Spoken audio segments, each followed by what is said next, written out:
Bienvenue, Bouchra Louise. Merci. Merci d'avoir accepté notre... vous remercie. Non, c'est bon. En tout cas, je vous remercie d'avoir accepté notre invitation. Je rappelle que vous êtes écrivaine et essayiste, mais pas que. Vous êtes spécialisée dans la communication institutionnelle. Oui, j'ai pas mal travaillé dans ce domaine. Pas mal travaillé, pas mal bourlingué, c'est ce qu'on dit aussi. Bourlingué, sans vulgarité aucune. Et vous êtes également docteur. En tout cas, vous êtes titulaire d'un doctorat en économie. Ouais. Tout ça pour dire qu'avec vous, on va aborder ce fameux débat aujourd'hui ambiant sur les libertés individuelles, qui a aussi certainement un enjeu à la fois politique et à la fois économique, et en même temps aussi un enjeu pour la construction de nouveaux modèles de développement. Donc on va démarrer par l'enjeu politique. Est-ce que pour vous, Bouchra Louise, les libertés individuelles conditionnent aujourd'hui un enjeu, ou voire des enjeux politiques? Je pense que d'abord un préalable. Il faut toujours une mise en perspective généalogique et historique pour comprendre. On ne peut pas voir les choses de manière objective si on ne les situe pas un peu dans une trajectoire. Et donc, par rapport aux libertés individuelles, moi je pense qu'il faut les situer par rapport à l'institution, par rapport à l'évolution de la société civile, par rapport à l'évolution de l'État aujourd'hui, par rapport aux transformations qui sont en train de s'opérer sous nos yeux. On est en pleine métamorphose.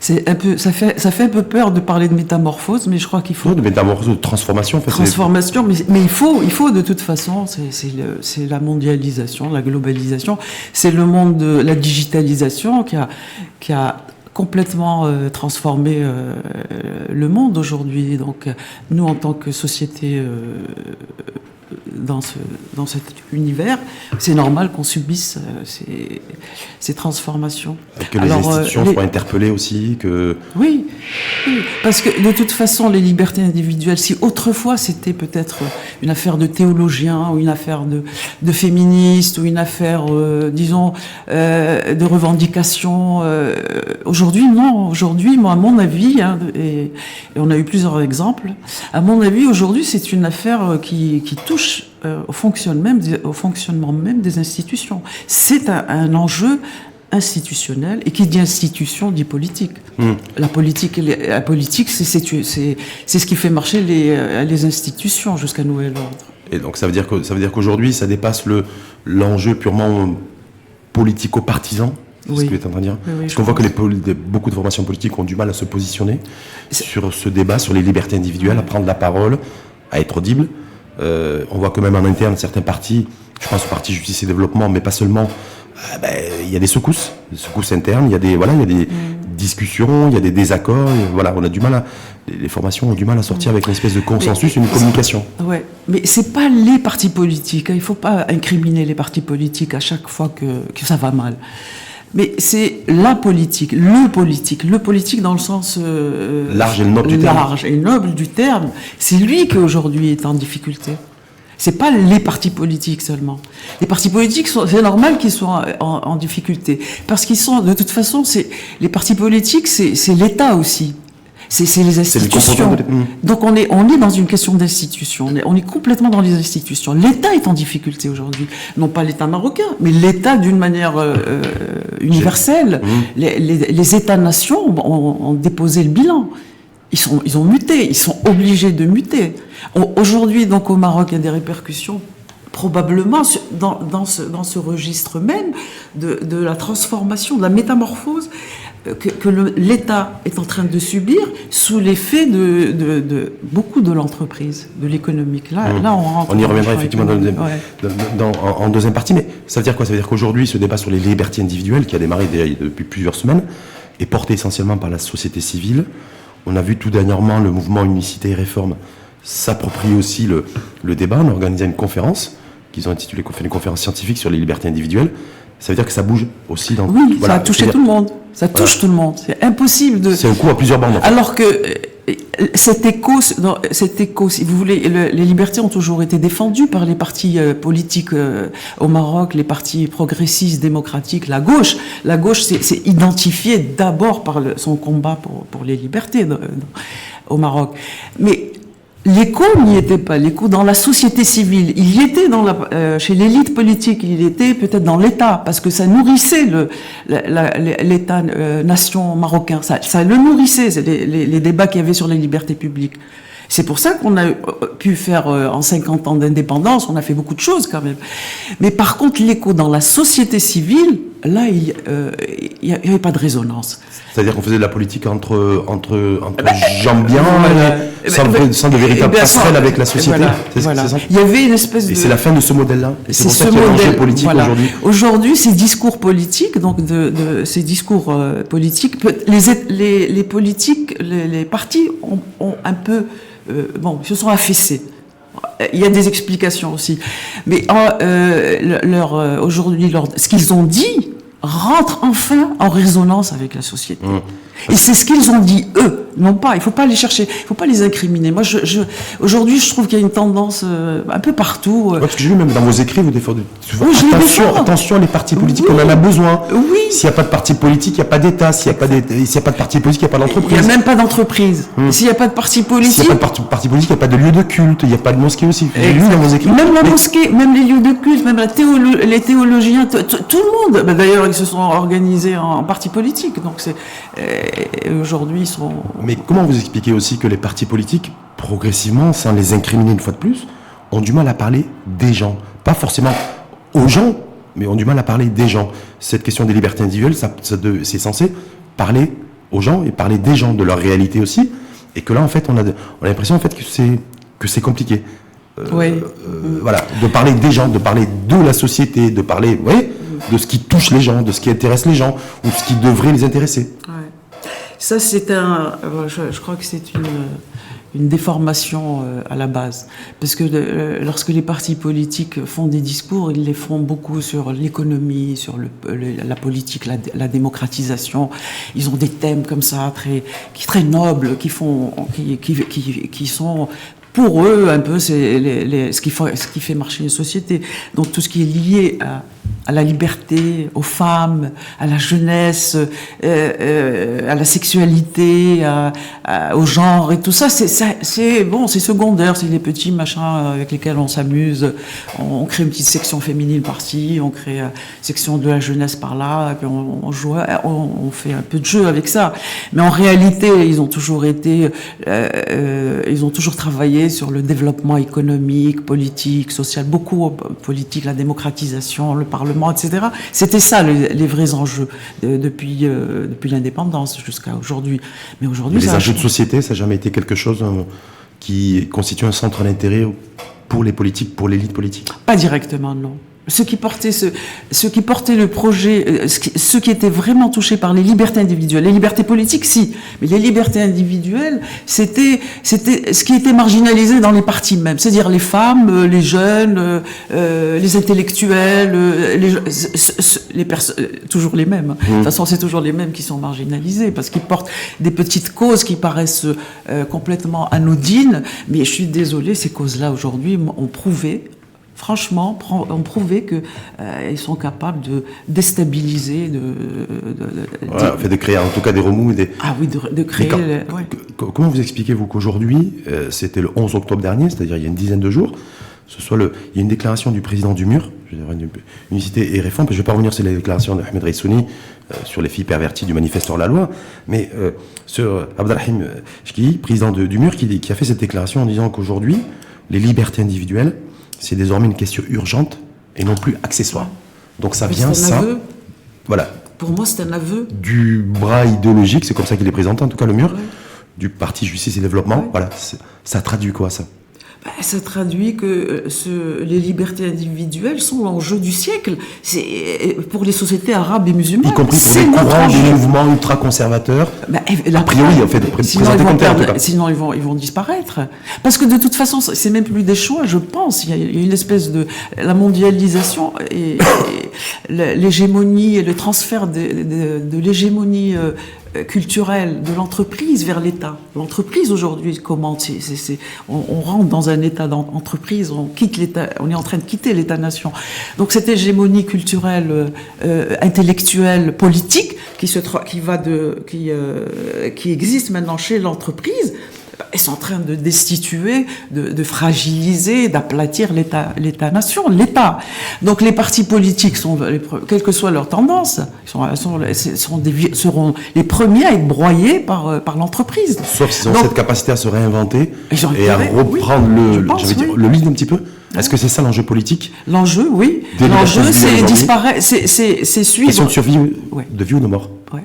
Où je prends le pli, je m'aligne un petit peu aux attentes de la société, sur les libertés individuelles, j'ai une position tranchée, je dis ce que je pense. Demain, je fais ce que je dis. Ouais. Demain, par exemple, l'entreprise se développe au Maroc, fait travailler tout le monde, elle va devenir la productrice numéro 1 d'une direction politique intellectuelle. C'est elle qui va produire.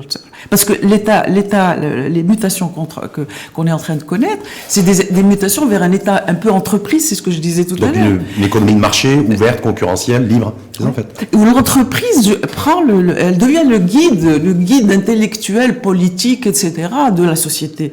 C'est vers ça que la mondialisation nous mène. C'est un modèle assez américanisé d'ailleurs, non? Je pense, oui. Je pense. Parce qu'aux États-Unis, c'est un petit peu ça aussi. Je pense que de toute façon, on est dans l'américanisation depuis quelques années déjà. Justement, ça me donne l'occasion de passer au deuxième axe sur liberté individuelle, enjeu économique. C'est lié. C'est intimement lié pour vous? Complètement lié. Et qu'est-ce que vous répondez à ceux qui disent complètement lié parce que l'État et l'entreprise ont fusionné. Sont en train de fusionner. Avant de développer, c'est intéressant, Bouchra Boulouise, avant de développer ça, qu'est-ce que vous diriez à celles et ceux qui, en vous écoutant, diraient, mais qu'est-ce que raconte Bouchra Boulouise, qui fait une espèce de lien organique entre les libertés individuelles, liberté sexuelle hors mariage, IVG et autres, et l'économie? Quel lien? Pourquoi vous faites ce lien? On a planté le décor. Hein. Le lien, c'est les institutions du pays. Et il y a l'entreprise, il y a l'État. L'État, c'est l'institution des institutions. C'est ce qu'il y a au sommet. L'entreprise est un rejeton aussi de l'État. L'entreprise. Mais elle a grandi, elle est en train de grandir. Tout ce qui concerne l'État aujourd'hui concerne l'entreprise. Aujourd'hui, de manière automatique.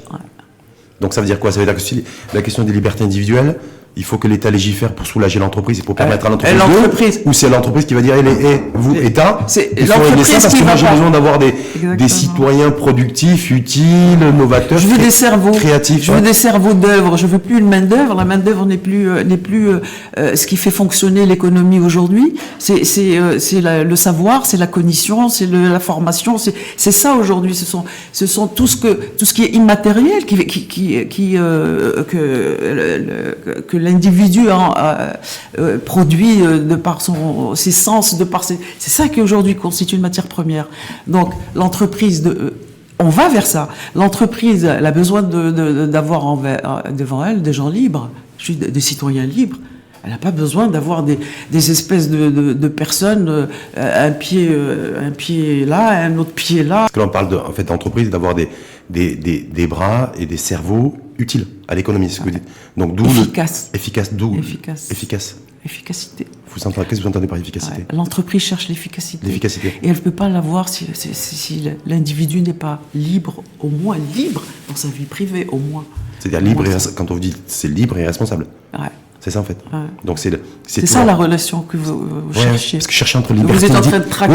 Je me dis que à la place de ceux qui disent mais Bouchra Boulouise, qu'est-ce qu'elle nous raconte? Elle nous dit là il y a une relation directe et un impact direct entre liberté individuelle et enjeu économique. Je me suis beaucoup cassé la tête pour y arriver parce que regardez le fait divers. Je m'excuse de dire que c'est un fait divers, ça a été important, mais ça a démarré quand même par un fait divers. L'affaire de la jeune femme... de Rabat? Oui. Ajar, oui. Ajar. Oui. Regardez comment un fait divers comme ça, aussi anodin toujours entre guillemets, parce que ma génération, on a vécu ça. Depuis les années 50-60, à l'époque, même les médecins, ils faisaient pas d'avortement. Donc, c'est quelque chose qu'on n'a pas inventé. L'avortement était normal. Il fallait trouver l'endroit où on pouvait se faire avorter. Et souvent, ça se passait dans les maisons. Ça se passait n'importe comment. Je vous parle des femmes des années 50, 60, 70. Hein. Parce que il y avait même pas les médecins pour pouvoir peut-être faire ce genre de choses. Donc la manière dont les avortements se pratiquaient, ça touchait toutes les couches sociales. Hein. Je parle de l'élite donc aujourd'hui, C'est pour ça que je parle de faits divers, voilà. C'est pas que je minimise le phénomène. Le sujet. Mais sur le... Mais ce fait divers, oui. là, il a tellement il s'est tellement imposé par lui-même, hein. C'est pas les pétitions, c'est pas seulement... C'est pas le manifeste hors la loi, c'est pas les 10 signataires, oui. Un peu. Ouais. Mais il s'est manifesté, c'est lui-même, c'est le fait lui-même qui a mis tout le monde devant ses contradictions. C'est ce qui s'est passé. Et face à une réalité. La justice. Et face à une réalité.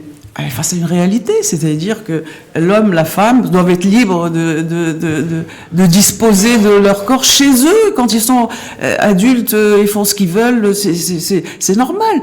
Parce que qu'est-ce qui s'est passé? La justice, qu'est-ce qu'elle a fait? Elle a appliqué des lois qui sont pas les bonnes. Elles doivent changer. En tout cas, ils ont appliqué les lois en vigueur, comme on dit. Ouais. Donc elle s'est retrouvée devant un cas où elle a fait son boulot.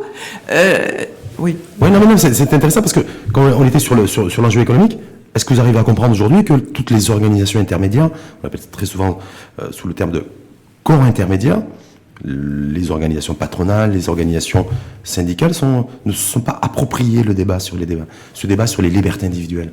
Parce que d'un côté, Bouchra-Boulouis, vous avez dit, voilà, c'est un enjeu économique. Fabriquer, produire des citoyens éclairés avec un appareil cérébral ou des appareils cérébraux fonctionnels pour produire de la richesse. En tout cas, ils contribuent à la production de la richesse nationale. Et d'un autre côté, ils sont restés très timides. Il n'y a pas un syndicat, par exemple, qui s'est exprimé là-dessus. Parce que pour eux, ça fait... Non, parce qu'ils vont dire que ça ne les concerne pas, je pense. Et ils font pas je crois, ce qu'ils font pas... Alors qu'ils militent pour la liberté syndicale. Ouais.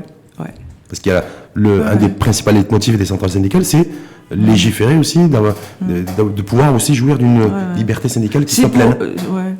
Parce que je crois que c'est pour ça que je vous ai parlé de la mise en perspective généalogique de tout. Si on ne s'inscrit pas dans une perspective généalogique et historique, on peut, effectivement, à chaque fois, on attaque un sujet et puis on le laisse tomber parce qu'il. Puis après, on passe à autre chose. Après, s'il revient, on le réaborde.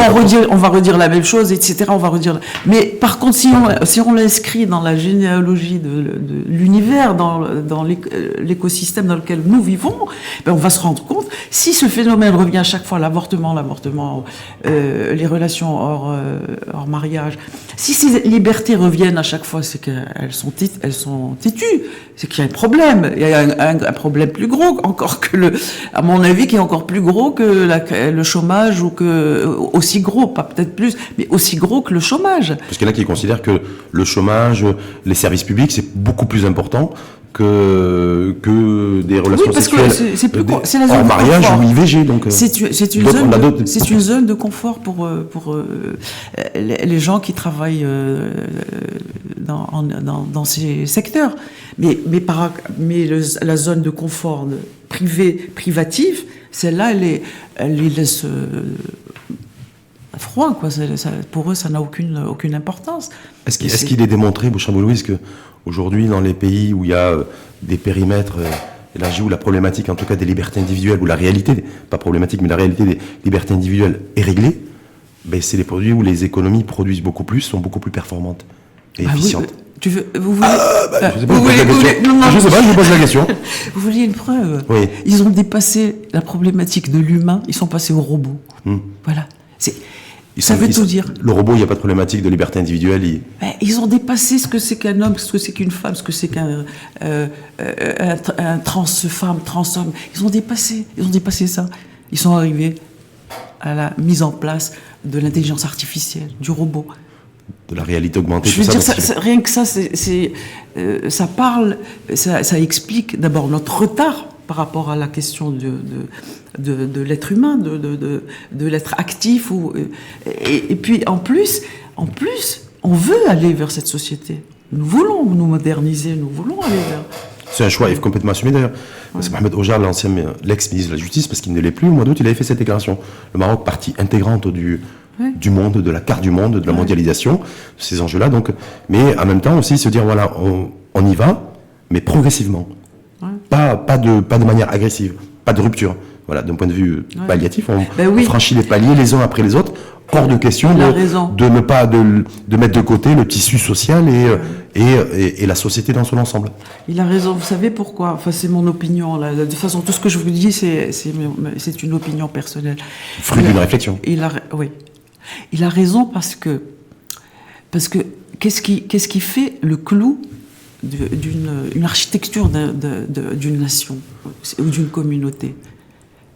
C'est cet amour et ces idées, c'est de l'amour d'abord, hein, c'est l'amour et les convictions sur des choses qui nous rassemblent, des fondements sur ce qui, et dans ces fondements il y a l'amour de la patrie. L'amour à la patrie. Bien sûr, il y a l'amour entre un homme et une femme, il y a l'amour de la nature, il y a l'amour. Or, cet amour, pour le protéger, il faut des lois. Donc, on utilise la loi, on utilise l'État. Il faut que l'État soit là pour garantir tout ça. Mais si ce clou, qui est... Ça, c'est une image que j'ai empruntée à Pierre Musso, qui est philosophe et qui a beaucoup travaillé sur ces sujets-là. Si ce clou se rouille, et dans lequel il y a l'amour, hein, s'il se rouille, c'est l'effondrement, je veux dire, c'est tout le système qui lie la société. D'appartenance à la communauté. Eh ben, c'est un clou, donc c'est tout petit, c'est pas important, mais n'empêche que c'est lui qui tient. C'est comme le caillou parfois qu'on a dans une chaussure voilà, et on essaie de marcher avec et puis c'est compliqué. Alors si ça part, si ce clou on le perd, c'est l'édifice qui tombe, mais tout l'édifice, hein. Et là on est dans un c'est le recul des États-nations par exemple. Ça veut dire que liberté individuelle, finir sur le troisième axe sur c'est le clou. La place, le clou. Mais est-ce que le maillon fort aussi du nouveau modèle de développement, on est en plein dedans. Alors, voilà, pur hasard, on a ce débat sur les libertés individuelles qui s'invite, en tout cas qui est là. Complètement. Voilà, et en même temps, on est en pleine réflexion aujourd'hui sur un nouveau modèle de développement. Tout à fait. Maillon fort, liberté individuelle. Très fort. Ah, pour moi. En tous les cas, moi, je suis persuadée dans nos sociétés, ça fait partie du clou de l'édifice. Voilà. Si ce clou il tombe, c'est plus grave que de libérer les gens, de les laisser être conscients de posséder leur corps, d'être propriétaires de leur corps, même s'ils ne possèdent pas autre chose, ils possèdent au moins ça, et puis c'est déjà pas mal. Donc pour vous, c'est ça doit faire partie du modèle de développement. Ça doit être dans l'ordre de priorité de celles et ceux qui vont plancher sur le nouveau modèle de développement. C'est une priorité. Pour moi, parce que on revient à... Mais c'est une priorité complexe, non? C'est une équation à... Ouais, c'est pas un petit gadget. Non, ouais, c'est pas un petit gadget. Non, c'est pas un gadget. Ils vont pas s'amuser, quoi. Voilà, c'est l'édifice. Ouais. Ça touche à l'édifice. Ça veut dire quoi? Ça veut dire que de toute façon, avec tout ce qu'on entend ici et là, toutes les agitations, entre guillemets, il faut aussi que toutes celles et ceux, puisque vous avez dit que la liberté individuelle, c'est l'affaire de tous, faire preuve aussi de sagesse, de responsabilité, d'amour. Protéger l'amour que nous avons pour ce que nous avons, dans lequel nous vivons, notre société, notre patrie, notre système politique, notre monarchie, mais tout ça, c'est de l'amour qui nous lie. Quand on voit nos symboles, c'est quoi nos symboles? Dieu, patrie et roi. C'est quoi? C'est l'amour. C'est un appel à l'amour, ça. Alors, si ces trois fondements aujourd'hui sont touchés par le fait que les libertés individuelles ne soient pas respectées, c'est pas bien. Ça peut aller. Je veux dire, ça peut aller. Donc, d'où la nécessité en fait de trouver des solutions, espèce de New Deal. Il faut rattacher les choses entre elles. Il faut rattacher les libertés individuelles aux figures auxquelles nous croyons tous, au fonctionnement des institutions, l'État en premier lieu, l'entreprise aussi, la société civile qui, elle, est une nouvelle chose qui fonctionne, on ne sait pas très bien... Société civile? Oui. Pourquoi vous dites ça? Parce que c'est une émergence nouvelle, très très moderne, qui était prévisible, non? C'est comme ces mouvements générationnels qui émergent. C'est-à-dire qu'elle aussi, la pensée aujourd'hui est écolo, protection de l'environnement. Non, mais on peut pas dire que c'est une institution. Voilà. Parce que jusqu'à présent, l'humanité a fonctionné avec des institutions. La société civile, pour le moment, c'était une espèce de réalité nouvelle, postmoderne, hein, avec la digitalisation. Auquel les États, avec les réseaux sociaux, auquel les États ont, mais on ne sait pas très bien. ont du mal. Quoi. On ne sait pas où c'est que ça va réellement. Ouais. Donc tout le monde dit ce qu'il veut. C'est gênant, ça. Est-ce que c'est gênant pour vous, Non, en tant qu'intellectuel, le moi. fait qu'il y ait eu des prises de parole comme ça de tout le monde, chacun peut avoir une page Facebook, un compte Twitter, et puis commenter, dire ce qu'il pense. Des fois, Y compris sur les libertés individuelles, ça ouais, va. Des fois, ça, parce que on perd la direction intellectuelle et politique, parce qu'il nous faut, il faut quand même, il faut une certaine direction intellectuelle et politique pour qu'une société avance. On peut pas la laisser, Bon, quand je dis direction intellectuelle et politique, je reviens au maintien des institutions, hein, au renforcement des institutions et des symboles de ces institutions. Pour vous, c'est essentiel, ça, c'est primordial. Oui. Et sur les réseaux sociaux, liberté individuelle et tout le débat qui agit, donc en tout cas qui anime le pays depuis plusieurs semaines, les prises de parole sur les réseaux sociaux. Alors je vais vous dire moi ce que je pense. Est-ce que vous y voyez clair dans tout ce qui peut être dit dans une prise de position? Est-ce qu'il y a des choses qui vous ont choqué? Bien sûr, bien sûr. Non, c'est redoutable. Hein, les réseaux sociaux sont redoutables. Moi, ce que je vais vous dire, la société civile a besoin. C'est bien qu'elle existe, parce que déjà au XIXe siècle, c'est les libertés individuelles qui ont renversé qui ont permis le passage d'une situation à une autre. L'État a pris des coups au XIXe siècle sous deux influences. Le marché, rappelez-vous, c'était la révolution industrielle, donc l'entreprise, et les libertés individuelles et politiques. C'est ce qui a poussé l'État à se transformer. À se transformer, à se réinventer, et puis à s'aligner. À se réinventer. Donc les libertés individuelles ont déjà fait leur preuve. Que c'est un moyen, c'est un élément, comment te dire, anti-étatique quelque part. Qui sort un petit peu du cadre en tous les cas, et des normes, en fait. Oui. Alors, en tous les cas, c'est ce que un philosophe appelle la phobie d'État. Foucault, pour ne pas le citer. Foucault, il parle de phobie d'État. Une phobie d'État, ça veut dire, qui a déjà démarré au XIXe siècle. C'est que l'État, si il dérange, parce qu'il commence à déranger au XIXe siècle, il dérangeait l'économie politique qui se développait, il dérangeait les libertés individuelles et politiques qui se développaient. Donc, l'État a toujours eu, c'est un peu des adversaires dans ces deux choses.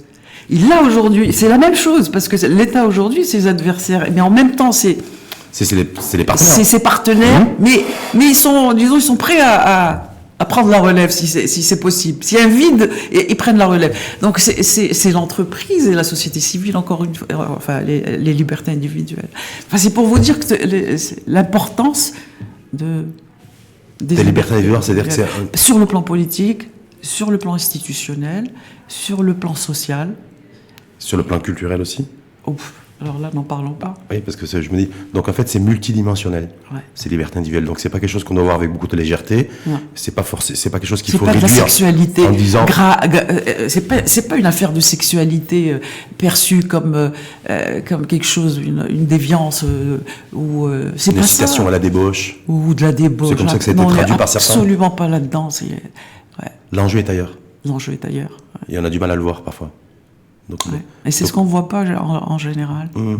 En tout cas, merci à vous, Bouchra Boulouis. Ça nous aura permis de clarifier un petit peu le paysage et l'environnement sur le débat en tout cas autour des libertés individuelles qui, je pense, n'est pas encore fini. Non, je pense. Mais non, ce n'est pas le début. Il ne fait que commencer. Il ne fait que commencer. C'est ce que beaucoup considèrent aujourd'hui. Espérons aussi qu'il y aura des plateformes de réflexion et de débat respectueux et courtois sur les libertés individuelles, ce qui n'est pas forcément le cas. Il faut multiplier des espaces comme le vôtre pour pouvoir permettre aux gens venus d'horizons différents, parce que c'est pas un sujet. Il ne doit pas y avoir une vision uniforme en fait. Il faut c'est transversal. Ouvrir toutes les lucarnes et les fenêtres en grand. Donc, C'est une affaire de philosophes, de politiciens, de politiques, d'anthropologues, de gens de culture, des constitutionnalistes, des gens qui font les lois, de parlementaires. C'est vraiment une affaire qui devrait rassembler tout le monde. en tout cas, merci à vous d'avoir pris de votre temps C'est moi qui vous remercie. pour nous éclairer. Bouchra Louise, je rappelle que vous êtes écrivaine, essayiste, c'est ça?